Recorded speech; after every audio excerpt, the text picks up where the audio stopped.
Hello everyone and welcome to my channel Pritam classes. आज हम लोग इसमें क्लास 8 का साइंस का चैप्टर जो 1 है वो ऑलरेडी हम लोग बहुत अच्छे से डिस्कशन कर लिए हैं। अगर आपने उसका वीडियो नहीं देखा है तो मेरे प्लेलिस्ट में जाकर क्लास 8 का प्लेलिस्ट ओपन कीजिएगा और उसमें आपको चैप्टर 1 आराम से पढ़ लीजिएगा। उसके बाद अब नेक्स्ट जो प्रोसेस है वो है क्वेश्चन आंसर का।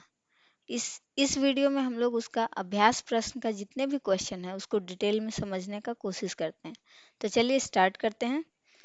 पहला क्वेश्चन है, आग लगने पर कई बार उसे पानी डालकर बुझाते हैं। पानी डालने से आग कैसे बुझ जाती है? पानी डालने से इसका आंसर होगा, पानी डालने से आग बुझ जाती है। इसके मुख्यतः दो कारण हैं।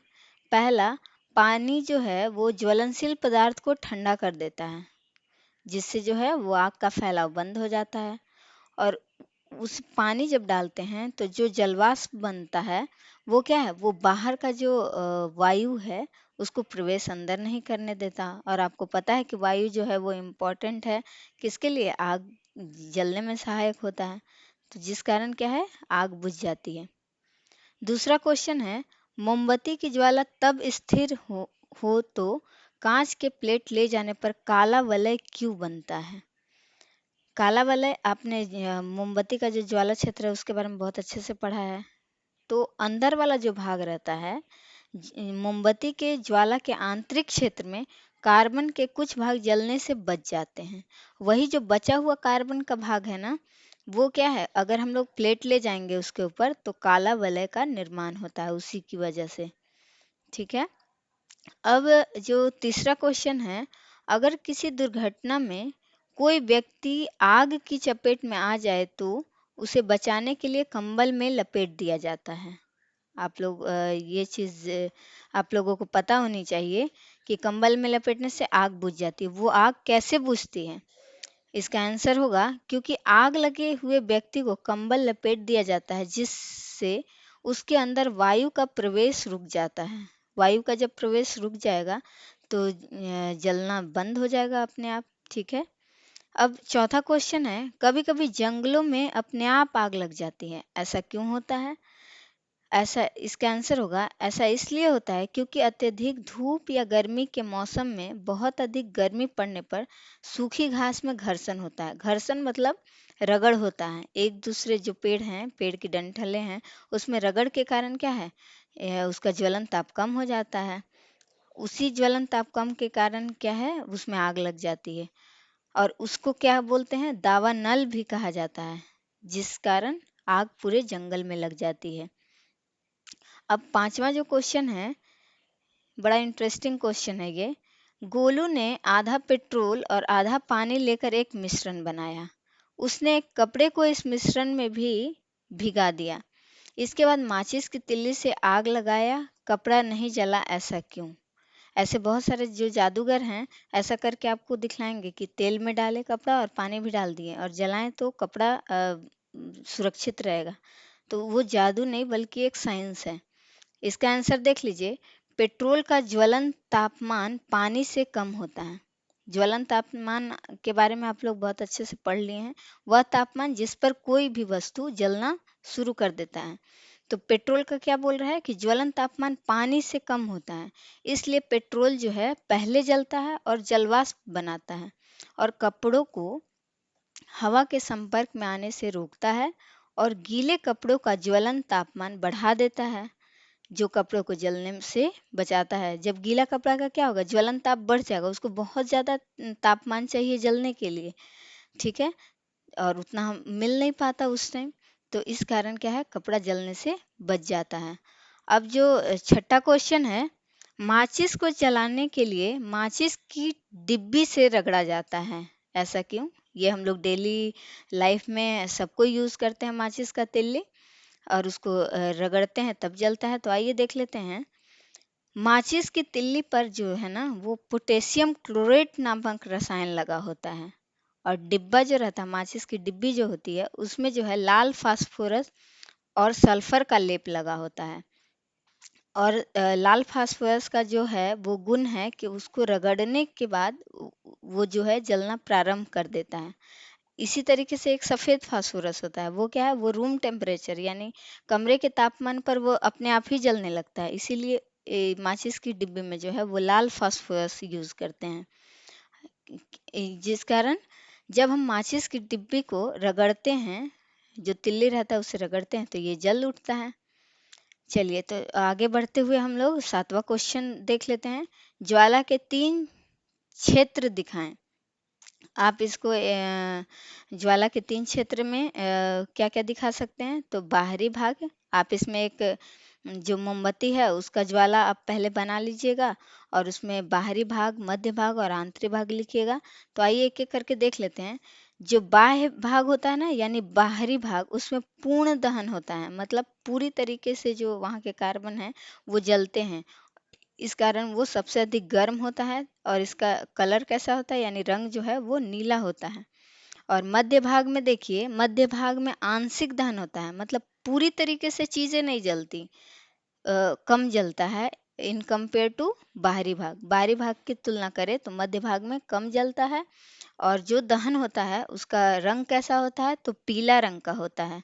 इसे ज्योतिहीन क्षेत्र भी कहते हैं। ज्योतिहीन मतलब जो बाहरी आप देखते हैं ना, मोमबत्ती जलाते हैं तो ज्वाला दिखता है हम लोग को ऊपर में, लेकिन उसी में जो मध्य भाग होता है वो ज़्यादा ज्योति उसमें नहीं रहता है, वो कम रहता है।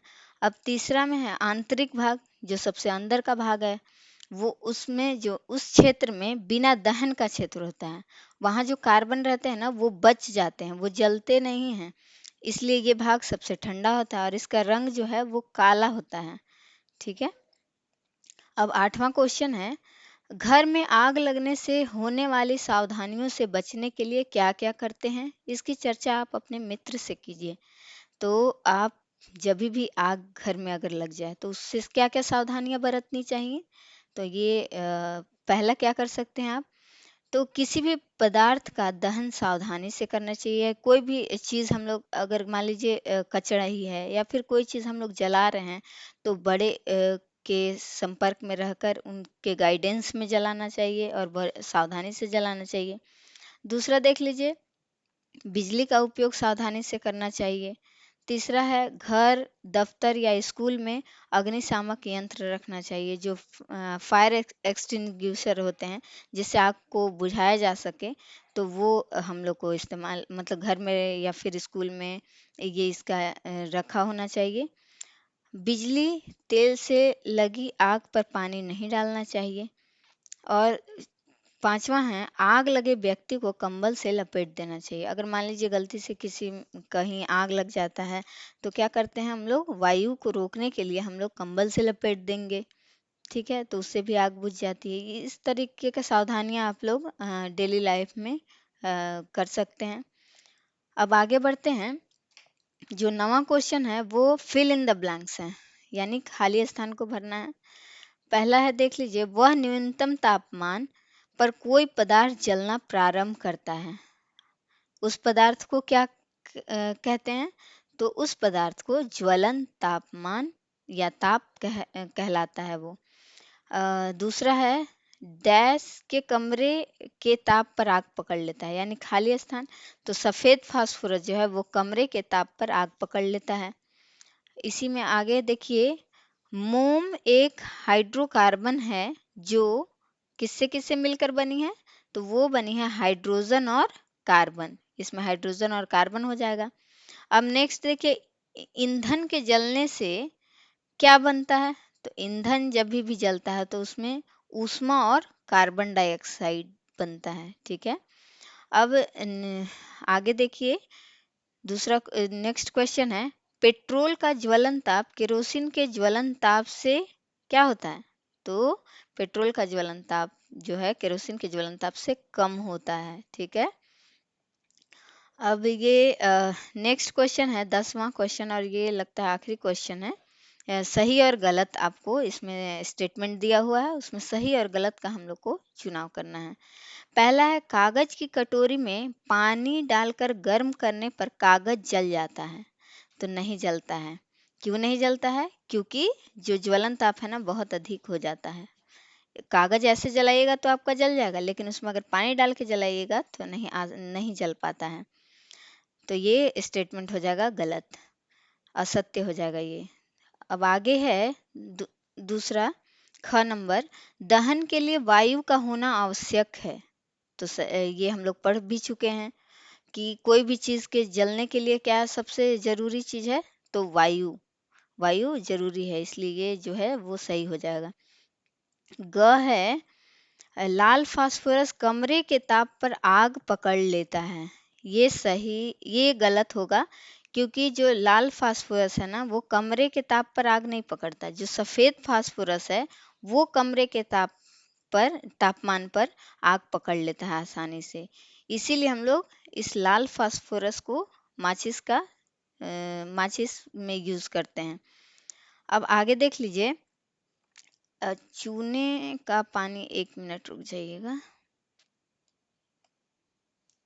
हाँ, ये चूने का पानी में कार्बन डाइऑक्साइड गैस प्रवाहित करने पर चूने का पानी दूधिया हो जाता है। तो कैसा हो जाता है उसका कलर, एकदम दूध जैसा हो जाता है, तो ये सही होगा। अब है नेक्स्ट क्वेश्चन, अम्ल और सोडियम बाइकार्बोनेट प्रतिक्रिया कर कार्बन डाइऑक्साइड बनाता है। तो ये सही होगा। जब भी ये जो अम्ल है, एसिड है, उसको सोडियम बाइकार्बोनेट से हम लोग रिएक्शन करवाएंगे तो वो कौन सा गैस बनाती है, तो वो बनाती है कार्बन डाइऑक्साइड गैस। तो ये सही हो जाएगा।